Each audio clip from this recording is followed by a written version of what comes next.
Estados Unidos. Foi traduzido agora no Brasil. Foi um retrasado de um cara que chama Cedric Robinson.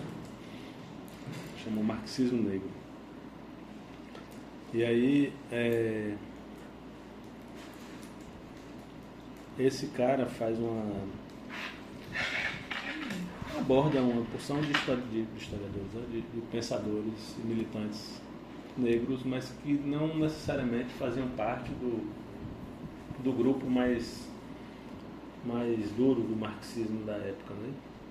Então são pessoas dos anos 30, dos anos 40. O marxismo negro é a cor dos pensadores, né? Então, por exemplo,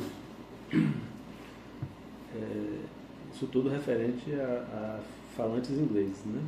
Então, tem alguns deles, não sei se eu risco aqui, vou riscar aqui, né?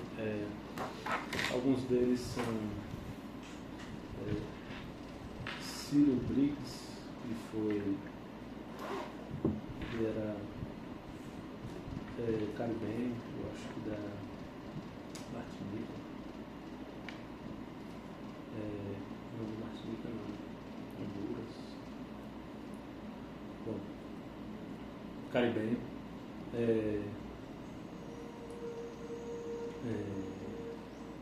O autor do Jacobinos Negros, que é Sírio também, o nome dele, C.R.L. James.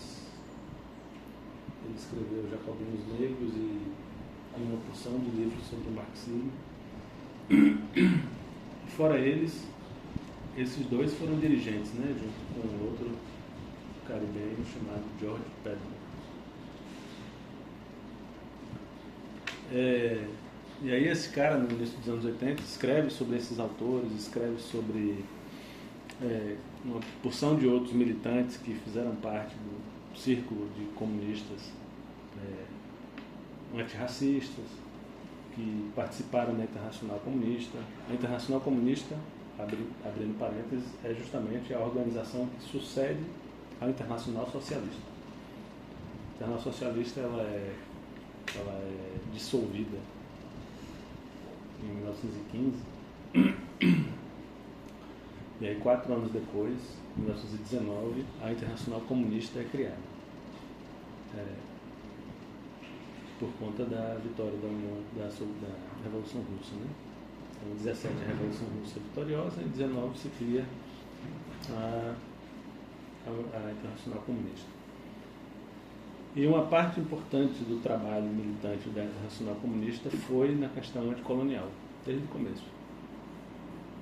E esses caras fazem parte desse círculo que constrói. Então, desde os anos 80, nos Estados Unidos, há um esforço de recuperar a memória desses caras.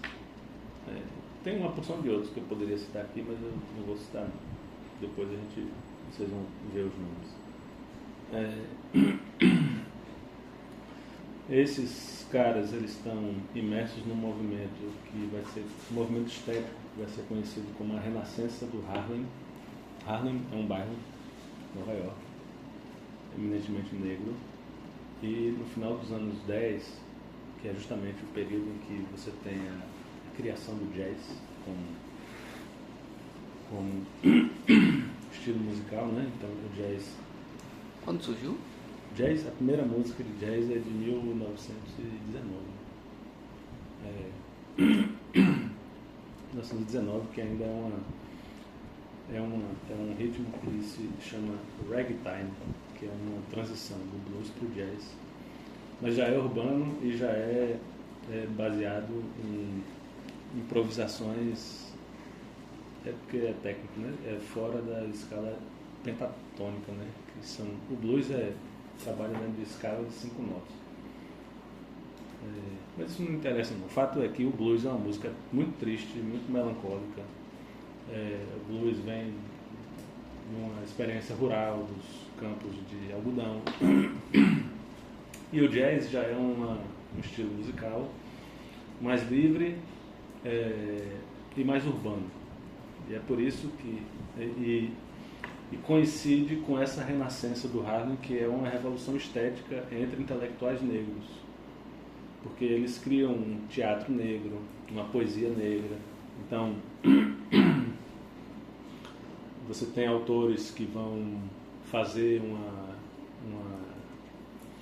a primeira expressão do movimento Black is Beautiful, né, dos anos 60, que é o Negro é Belo, é desse período, dos anos 20. Certo? Então, por exemplo, tem um poema que se chama Eu Também Sou Americano, né? Eu também sou Estados Unidos da América, que começa assim: eu sou o irmão negro, eles me mandam comer na cozinha.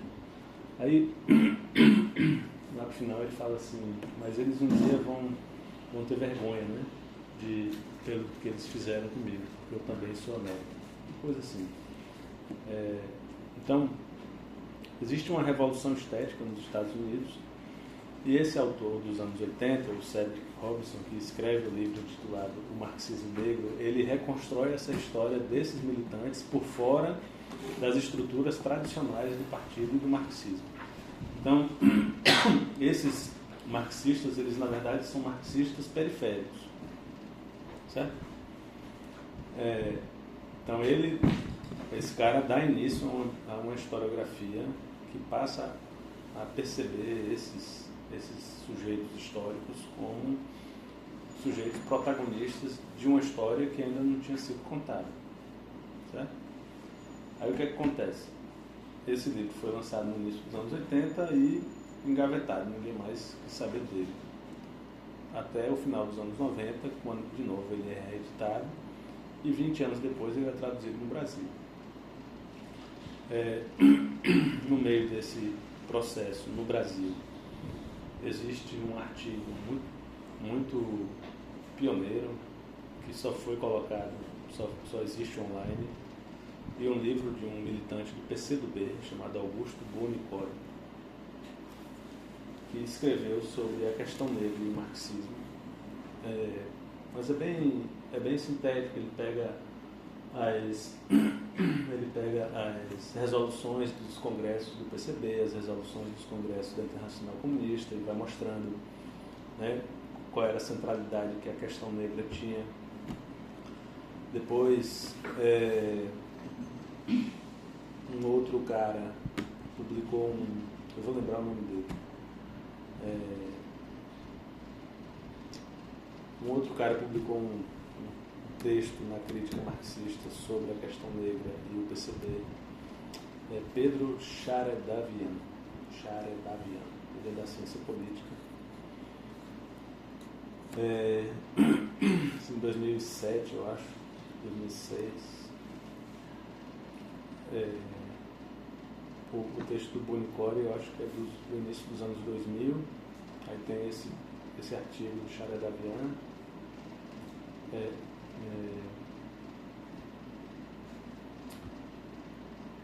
Tem a minha tese de doutorado de 2015, que é o primeiro trabalho assim mesmo, com fonte mesmo, sobre o assunto, que eu busco justamente esses caras, só que no caso brasileiro. E aí eu achei alguns... A sua tese, o senhor colocou ela... Oi? O senhor colocou ela na internet também? Está no repositório da USP. E aí o que acontece? Esses caras, pessoas parecidas, né, com eles no Brasil, tiveram também importância no debate da questão negra. O principal deles foi um sujeito chamado Edson Carneiro, que foi um antropólogo negro,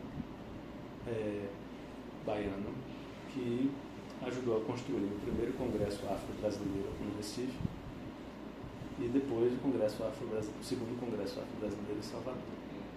Ele disputava a posição sobre a questão negra no Brasil com figuras mais conservadoras, como Gilberto Freire, Oliveira Viana.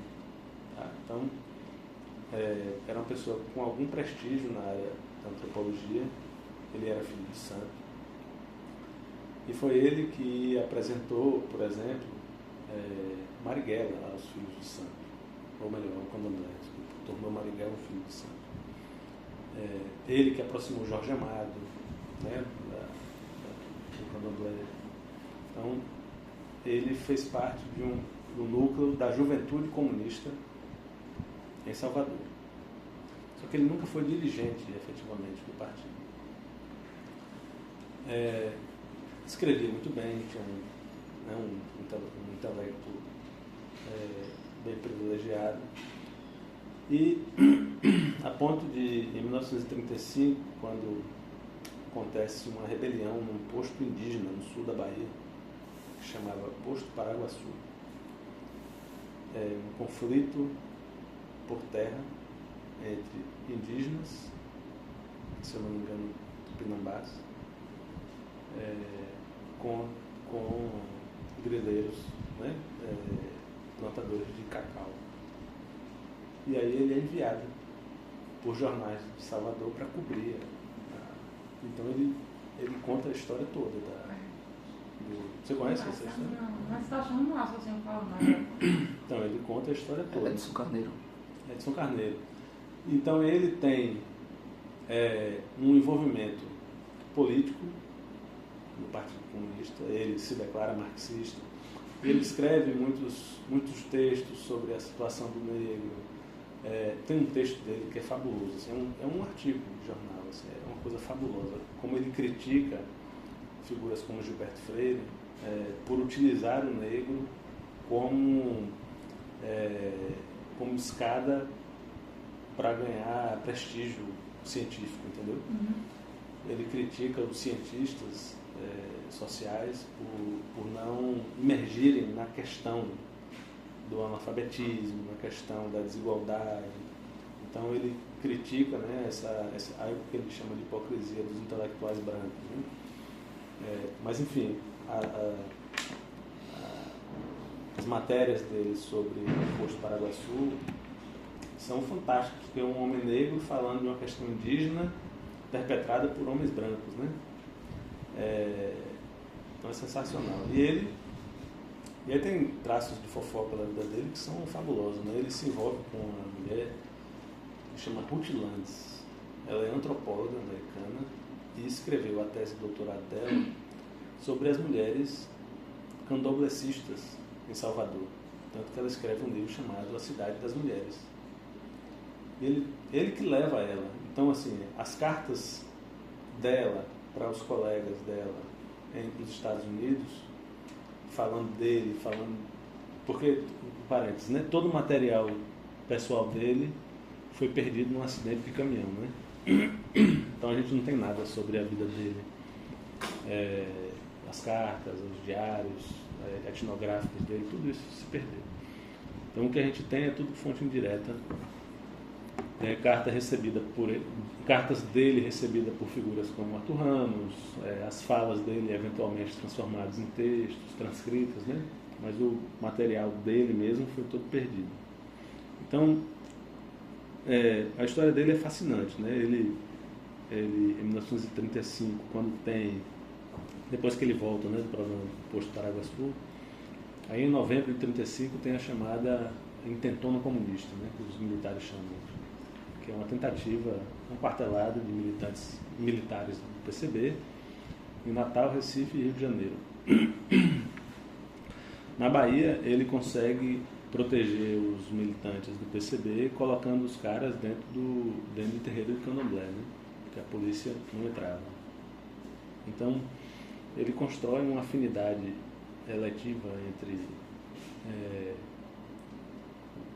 as religiões de matriz afro e os marxistas, né?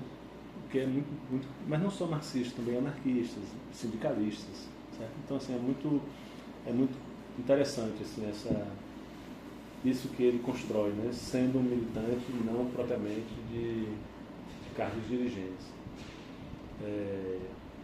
Ele é um dos primeiros a escrever sobre o quilombo de Palmares. Então, ele organiza muita gente do povo para falar de questões específicas das experiências negras. Então, por exemplo, o problema do alcoolismo entre na população negra, a utilização cerimonial da maconha entre populações de descendência africana. Tudo isso está nos anais do 2º Congresso Afro-Brasileiro. Então, Edson Carneiro é uma figura que envolve militância política efetiva com uma militância intelectual também muito forte, né? Bem polêmico para a época, né? Não, extremamente, né? Então a gente vai discutir um texto que conta um pouco da história dele, que foi uma tese de doutorado que foi premiada, do Gustavo Rossi, certo? Virou livre depois, tese de 2011. Eu usei muito a tese do Gustavo, porque é uma pesquisa muito boa. Então, Edson Carneiro como uma figura central, assim, para a gente compreender o que tinha talvez de, não vou dizer mais radical, né, mas assim, talvez tinha outras pessoas como Solano Trindade, por exemplo, que é um poeta pernambucano, que vai para o Rio de Janeiro e se envolve com o marxismo, mas é uma pegada um pouco diferente, porque a poesia dele nunca virou, ele nunca participou de instâncias organizativas mínimas, né?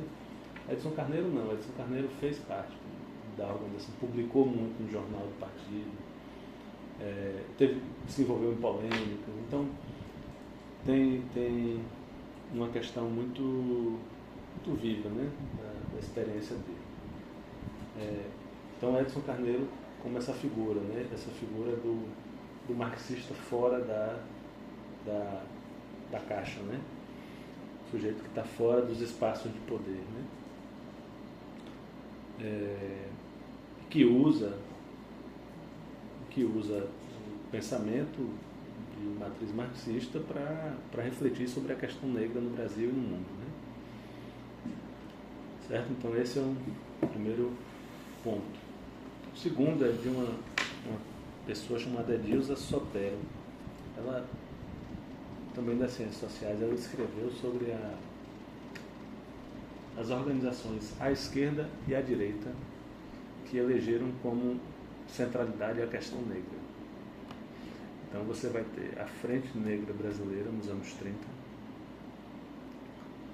cujo dirigente foi monarquista, por exemplo, Arlindo da Veiga Santos, era um monarquista. Você vai ter o movimento integralista, que era um fascismo brasileiro, com uma agenda sobre a questão da negritude. Está com frio? Mais ou menos. Está com frio? Tem certeza? Está com frio? Eu não. Ele não passa frio, não. Couro de cobra, né? Então, É difícil ter frio. então a gente tem esse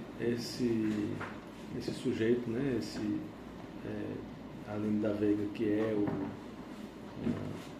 uma figura de pretensões monarquistas, né? De defesa da monarquia. O irmão dele já era socialista e funda a Frente Negra Socialista do Brasil. E uma figura muito, muito conhecida e reconhecida, sobretudo pelo que fez na segunda metade da vida em defesa do panafricanismo, que é Abdias do Nascimento, que fez parte da ação integralista do Brasil. Né? Então, você tem um conjunto, uma pleiade, né? uma diversidade muito grande de matrizes políticos que permitem a atuação sobre a questão negra. E a Edilza estuda isso. Então, nos anos 30, 20 e 30, a gente tem o desaguar, né, de várias denominações políticas, vamos chamar assim, investindo sobre a questão negra, pensando sobre qual é a melhor maneira de solucionar a questão negra no Brasil.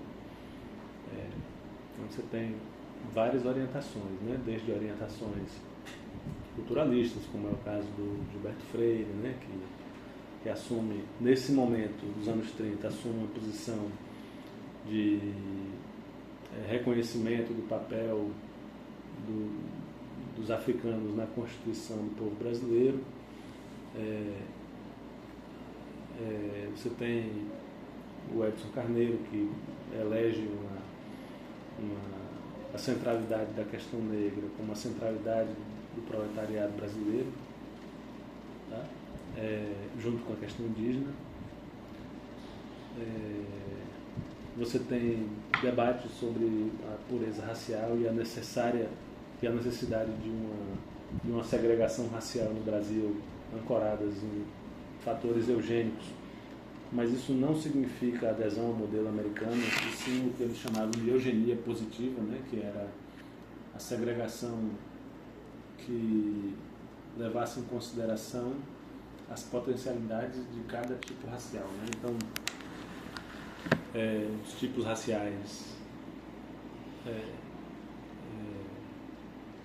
de matriz africana e indígena deveriam viver nas regiões tropicais, nas regiões secas, né? E as populações brancas deveriam viver nas regiões temperadas do Brasil, né? Porque isso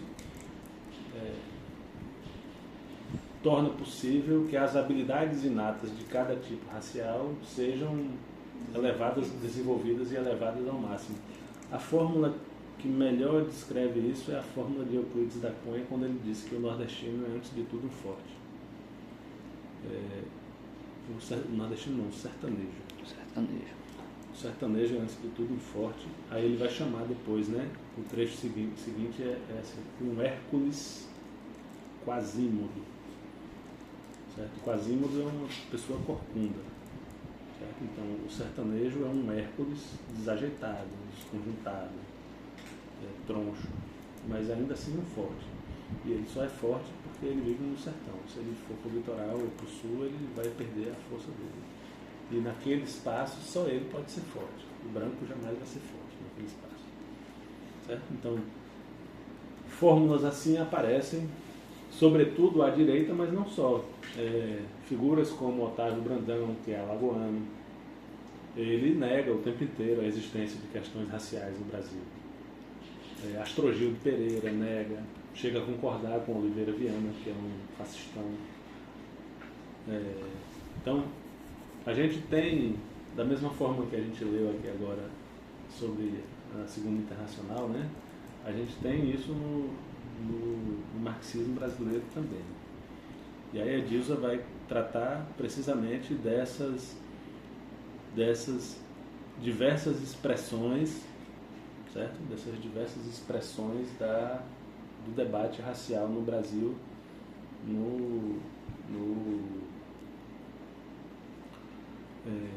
nos anos 30, 40, né? Então, assim, é algo que é importante porque, de uma certa maneira, ajuda a gente a compreender como é que se situam, né, os debates intelectuais e, sobretudo, o que a gente vai chamar de agenciamento, né? Como é que o Estado vai conduzir, como é que as forças políticas vão conduzir o processo de integração das populações oriundas da escravidão no espaço político e que o Florestan Fernandes vai chamar de ordem social competitiva, né? Então, quais são as clivagens de cidadania, quais são os termos de inclusão, como é que se exclui. Então, se vocês observarem, a forma brasileira é a forma mais sofisticada de todas, né? Porque ela não precisou de dispositivos legais, foi tudo feito no espaço da ordem social competitiva, né? Você não precisou criar espaços de segregação, né? A segregação foi imposta socialmente, né? Não precisou criar legalmente espaços de segregação. Ao contrário de países como a África do Sul, como os Estados Unidos, como toda a África portuguesa, depois, com o apoio de Gilberto Freire, foi necessário criar espaços de segregação formal, né? Ou seja, legislados. No Brasil, nem sempre foi necessário. Você conseguiu excluir dos espaços decisórios da República as populações de descendência africana ou indígena pela livre concorrência, né? Pela meritocracia. Quem é o melhor, vai. E isso está existente, isso aparece, esse argumento aparece entre marxistas brasileiros dos anos 20, 30 e até 40. A oposição de alguns deles, como Edson Carneiro, é rara, né? Embora apareça. Que é o mesmo exercício que a gente está fazendo desde o começo, né? Mostrar como é que essa coisa aparece, para mostrar que ela também é parte da história, né? Não são pessoas iluminadas. Isso é muito interessante. Muito interessante, né? Porque, tipo assim, eu não sei se você tem essa sensação. Quando fala da questão negra hoje em dia, das questões étnico-raciais, de uma maneira geral, pelo menos no núcleo que a gente está, no Chica, é de uma maneira muito moralista, né? Então a gente não consegue pegar as nuances daquele período em que se discutia tais questões, né? Tipo assim... não considera-se essa parte da história, entendeu? Da agência dos intelectuais. Não percebe que os intelectuais são pessoas inseridas em um contexto histórico específico. Se coloca tudo no meu balaio de pessoas racistas. Você está entendendo? Quando, na verdade, a gente deveria olhar para essas nuances, né? Que acontecem. Não era uma coisa unânime. Existiam outros movimentos, outras percepções e tal. E, enfim, eu acho isso muito importante. Que tira essa sensação de que essa discussão ela é moralista. Quando, na verdade, tece caminhos para muitos outros tipos de análise, menos reducionistas, inclusive. Porque a questão eu vejo, né? Assim, que tem porque a tese do eurocentrismo é uma tese que ela foi formulada, melhor, não é que ela foi formulada, ela se transformou numa agenda política muito ampla, né? Por quê? Porque, o que é que eu quero dizer com isso? Ela significou por exemplo, deseuropeizar os currículos. Isso foi uma pauta do início dos anos 2000. No caso de história, isso significou questionar muito fortemente a razão de existência do estudo das civilizações antigas, por exemplo, de um peso muito grande que se deu ao estudo da Idade Média para a gente. Por que não? Os currículos se organizavam assim, você tinha disciplinas de história antiga, medieval, moderna e contemporânea, que na prática são disciplinas sobre a Europa, né? E aí você tinha uma disciplina de história da África, nenhuma de história da Ásia, 2 ou 3 de história da América, dependendo do currículo, e 4 do Brasil. Aí você tinha essa composição do currículo. Aí, com o passar, com a recepção da crítica ao eurocentrismo, a gente começa a fazer um movimento para acatar mais temas, sobretudo africanos, o que é uma coisa muito importante, e ao mesmo tempo a gente, por exemplo, eu ainda peguei um currículo antigo, eu acho que você não pegou. Eu tinha na minha grade História Ibérica, que foi um estudo, foi uma disciplina específica sobre a história de Portugal.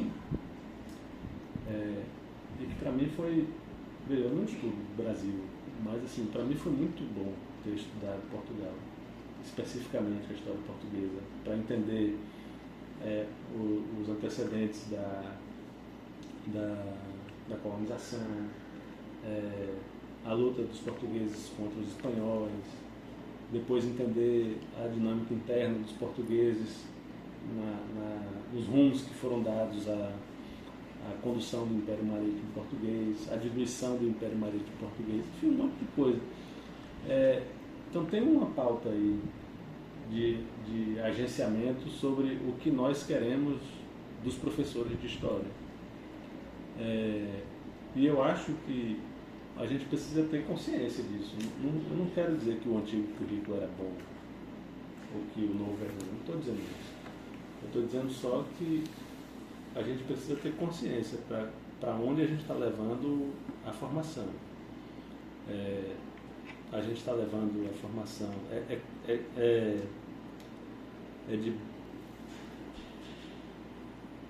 a gente está ciente das consequências da formação, a gente quer mesmo, porque aí junta, e aí esse peso grande que tem o ensino da história nas pós-graduações e na graduação, a gente junta essa deseuropeização do currículo a uma diminuição dos conteúdos e é uma ênfase na forma de novo, que é um retorno aos anos 70, né? O professor não sabe ensinar, né? Ele tem que aprender a ensinar. Então nós vamos formar os professores para aprender a ensinar. E eles vão ensinar o quê? Eles vão ensinar agora um currículo mais fácil de ser compreendido. Por quê? Porque nós vamos agora falar da escravidão em outros termos. A gente vai falar e qualificar positivamente a existência de reinos africanos, porque nós precisamos, nossa população é majoritariamente negra, então nós precisamos de símbolos positivos. Isso significa que reinos africanos não exploravam pessoas? Significa que não havia hierarquia de classe, não existia desigualdade? Nós vamos idealizar a existência de africanos em benefício de um objetivo simbólico importante, mas que pode tornar essa geração aquilo que a geração de minha mãe foi em relação à Europa, né? A idealização das princesas, né? É isso que a gente quer.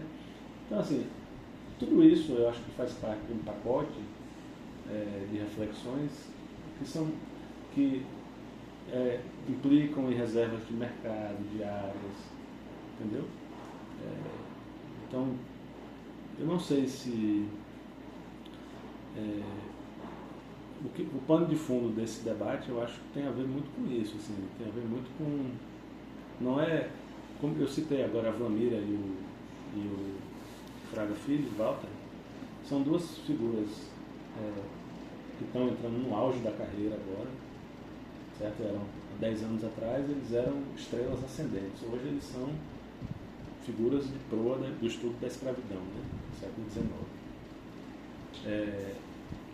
O projeto político deles, que todo mundo tem, o projeto político deles está assentado nessa concepção. E não... Da África dos Reis e Rainhas? Da África dos Reis e Rainhas. Você vê, né? Não é à toa que a música do Baiano System tem isso, né?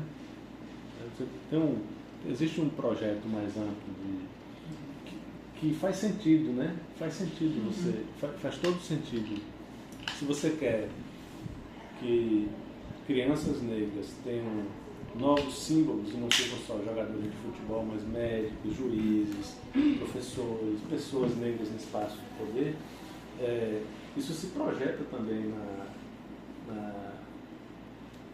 na estética, né? Na estética social. Porque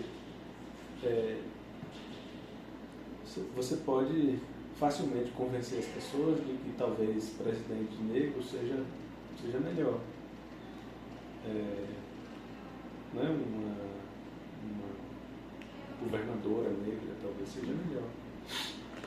Então os espaços de poder estão muito associados a... Teve nos Estados Unidos aconteceu antes, né? Com o chamado dinheiro negro. Quando todos esses caras estavam construindo, existiam 3 movimentos negros nos Estados Unidos. O movimento que ainda existe hoje, que é o NAACP, que é a Associação Nacional para o Avanço das Pessoas de Cor. É a tradução literal. Esse movimento existe desde o século XIX. A UNIA, que é eu acho que é a Associação Universal para a Integração do Negro, que era do Marcus Garvey, certo? E o outro que era a Irmandade do Sangue Negro, que era de extrema esquerda. O Garvey, ele tinha o movimento negro, o movimento dele era o movimento de retorno à África. Então ele financiava o retorno à África para populações negras que desejassem voltar à África, especificamente para a Libéria, que era território americano. E ele fazia isso com navios da propriedade dele, certo? Então ele tinha um acordo com bancos negros, bancos de pessoas negras, que faziam esse tipo de circulação de capital. E ele advogava a tese de que todo o circuito precisaria ficar fechado dentro das comunidades negras. Isso foi objeto de muita crítica, tanto da organização de extrema esquerda como essa outra organização mais centrista. Isso nos anos 20, né? A gente não chegou nesse patamar hoje ainda tão evidente, tão explícito nesse debate, mas o que está em xeque, pelo menos no que diz respeito à história, é uma disputa, e na verdade não é disputa, porque já foi vencido já, né? É um projeto sobre essa história, né? O que pretendemos que os intelectuais façam. Acho que tem tudo isso. E assim, eu estou falando isso de novo, né? Não tem era óbvio que uma resposta precisava ser dada a uma sociedade tão racista como a nossa, né? Se foi melhor, se foi pior, aí o tempo vai dizer pra gente. Eu só me queixo das pessoas não criarem espaços para crítica. Crítica, eu tô falando, não é dizer que é ruim, é para análise, né? Para análise dos processos formativos, para análise das constituições, assim, dos espaços na universidade, na escola, entendeu? Assim, eu me ressinto um pouco disso, assim, acho que a gente fala pouco desse conjunto de coisas, assim. Eu acho, professor, que talvez a questão é porque eu acho que você está pensando do ponto de vista o que querem essas pessoas do ponto de vista sistêmico, macroestrutural, sabe? Quando eu acho que talvez o pensamento que esteja por trás disso seja algo mais circunscrito a ambientes institucionais com características mais individualizadas e individualizantes do que pensar um processo de mudança estrutural sistêmica. Entende? Acho que a questão está aí. Acho que você está subestimando por exemplo, assim, quando eu vou falar assim de coisas pessoais minhas agora. Quando eu estudei, quando eu fiz a graduação, ela conhece o João José Reis. Ele é importante, né? Na nossa área. Ele escreveu um livro chamado Rebelião Escrava no Brasil. Esse livro deu a ele muitos prêmios. Depois ele escreveu A Morte é uma Festa. E aos poucos ele foi estruturando uma carreira em que ele passou a ser conhecido como um dos grandes especialistas na subtemática de revolta escrava no Brasil. Esse cara, bicho, ele conseguiu, junto com o pessoal da Unicamp, do Rio de Janeiro, eles conseguiram pelas ligações que eles tinham com o PT, o PT é muito forte na Bahia, eles conseguiram construir um fluxo de formação de intelectuais negros. Assim, é um negócio impressionante, assim. E assim, as pessoas estudavam, ganhavam bolsa da Fundação Ford, ou da Fundação Carnegie, ou da Fundação Rockefeller, passavam um tempo nos Estados Unidos, voltavam, passavam em concurso público, ganhavam bolsa para ir para Angola, para ir para Moçambique, sabe? Então, assim, não era o João Reis, ele já era professor titular, ele virou titular muito rápido. Então, assim, e ele se articulava muito com outro professor que virou presidente, o primeiro presidente do governo do PT, da Fundação Palmares, foi esse cara, o Biratã Castro. Então, assim, eles tinham uma proximidade muito sistêmica com o PT. Fora as redes internacionais que eles têm, com historiadores, né, de várias partes do mundo. Sérgio Grozinski, que é professor de Sorbonne, ia para a UFBA. Bárbara Weinstein, que foi presidente da Associação de Historiadores dos Estados Unidos, e é professora da Universidade de Nova York, e foi assessora da Alessandra Ocasio-Cortez, que atualmente é deputada. Então, assim, é um ciclo muito... não é uma... Tem a questão individual, óbvio que tem, não estou dizendo que não tem, mas o que eu quero te dizer é que o circuito ele é maior do que o que está aparente. Isso, né? Exatamente. Assim, e assim, chega num determinado momento que esse grau de interlocução mais global é parte do eu da pessoa, né? Sabe, assim, termina completando, assim.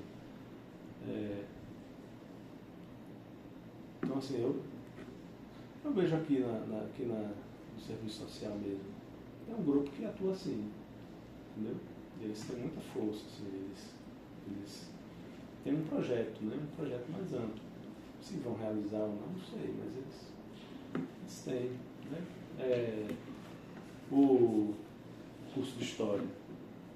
Tem gente que se articula nacionalmente, entendeu? Se articula. Como é que se articula? Apoiam avaliadores da CAPES, apoiam presidentes da ANPU, entendeu? Atuam na reitoria, certo?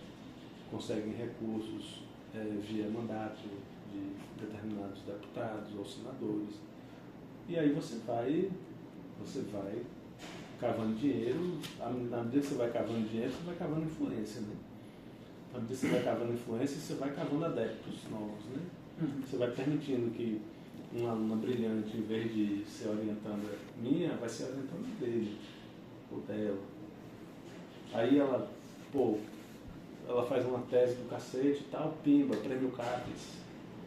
Por que prêmio CAPES? Não, porque a pessoa que leu, a pessoa que leu conhece o tema do professor tal, entendeu? Vai dar o FAO, é importante, um programa novo.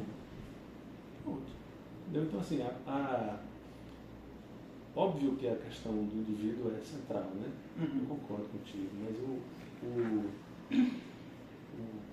a questão do projeto e do envolvimento coletivo, ela dá um peso muito grande a essas articulações. E assim, na medida em que a universidade se articula com o que está fora, nem sempre aparente, de forma aparente, mas ela se articula, aí a pessoa projeta mais ou menos poder. Né? Entendi. Então, assim, eu posso ficar aqui citando exemplo para você o dia todo, né? A presidente da CAPES hoje é professora da Química da UFRJ, ela era reitora. Ela transformou a CAPES na cara dela, né? Então, assim, o reitor da UFAL, reitor da UFAL consegue a seguinte coisa: ele chega na Federação da Indústria, o cara da Federação da Indústria fala, junto do lado do superintendente do SEBRAE, fala assim: a Federação da Indústria e o SEBRAE não fazem parceria com instituições, fazem com CPFs. E é uma satisfação recebê-lo aqui, professor Tonholo. Ou seja, suponha que eu seja reitor amanhã, a Casa da Indústria e o SEBRAE estarão fechados para mim, porque o meu CPF é diferente do CPF do professor Tonholo. Entendeu? Então, assim, é óbvio que isso é uma coisa que alimenta ele. Se não alimentasse, ele não seria reitor, né? E é legítimo, não estou tirando a legitimidade disso, mas as redes que estão construídas, recurso para o projeto de melhoramento da cana-de-açúcar. Eu estava falando isso, eu falei isso esses dias com o Antônio, de um projeto recente até, que eles conseguiram produzir mais etanol a partir da sobra do coisa, né? Bagaço, né? Exatamente. Então, assim, e aí os projetos eles vão se... Eles têm um projeto muito audacioso, né? Assim, óbvio que não vai dar certo, mas assim, o projeto de transformar Alagoas junto com o Fábio Guedes da FAPEL, né? Transformar Alagoas um exemplo de empreendedorismo e inovação social, né? Então eles, junto com o SEBRAE, abriram com pessoas para inovar, para não sei o quê. Mas, infelizmente, bicho, inovar aqui é fazer bolo, né? O que eles chamam de inovação é a pessoa que pega o fogão de casa e começa a fazer biscoque. Não é inovação, né? Isso é a pessoa está buscando sobreviver, como sempre fizemos, né? Como a pessoa que pega um carrinho de pipoca e vende pipoca na frente da escola, como o cara que vende picolé na praia. Pô, sempre teve isso, não é inovação. Está dando um nome escroto para uma coisa que porque passa uma ideia, né? Totalmente... Então, assim, mas o projeto deles é esse, né? É de que as pessoas possam viver melhor com a sua própria iniciativa. E eles conseguiram emplacar, né? Conseguiram emplacar isso no currículo das escolas. Entendeu? A vida do Tonholo é inovação, empreendedorismo. Porra, ele vai terminar o reitorado dele vendo a obra da vida dele imersa no currículo escolar. Que vitória da porra. Tá bom? Professor, falando em currículo, o currículo do ensino médio está decadente. Você olha assim, decadente. Porque como é que, por exemplo, professor de História, agora eu estou no Fundamental 2, né? Vai dar projeto de vida, que você já toda perturbada, não sei o que fazer nem com a minha própria vida. Essa é boa. E como é que o professor de matemática, geralmente endividado, vai dar educação financeira? Não tem como, isso é loucura. É meio confuso, né? Não, pois é. É igual o cara médico que é médico obeso vai falar pra você, tem que perder peso aí, você tá... Ontem eu conversando com uma psicóloga, eu disse, rapaz, que pena, né? Os psicólogos, todos que eu conheço assim, eu conheci, estavam precisando de psicólogo. Tá um negócio meio doido. Ela não gostou muito não, viu? Ela não achou muito interessante a minha fala, mas os que eu conheci, todos estavam precisando de uma ajuda de um profissional. Todo mundo meu Tá, porque eu acho que o mundo tá ficando essa loucura, né? Então não tem como. Bom, gente, eu acho que eu vou ler esse livro aqui, que eu adorei essa crítica ao conceito de poder de Michel Foucault. Eu preciso ler mais sobre isso, porque os psicólogos é tudo fissurado no Michel Foucault. E eu quero fazer essa crítica. Gostei demais. Vou baixar por aquele... É bom. Armando Boito.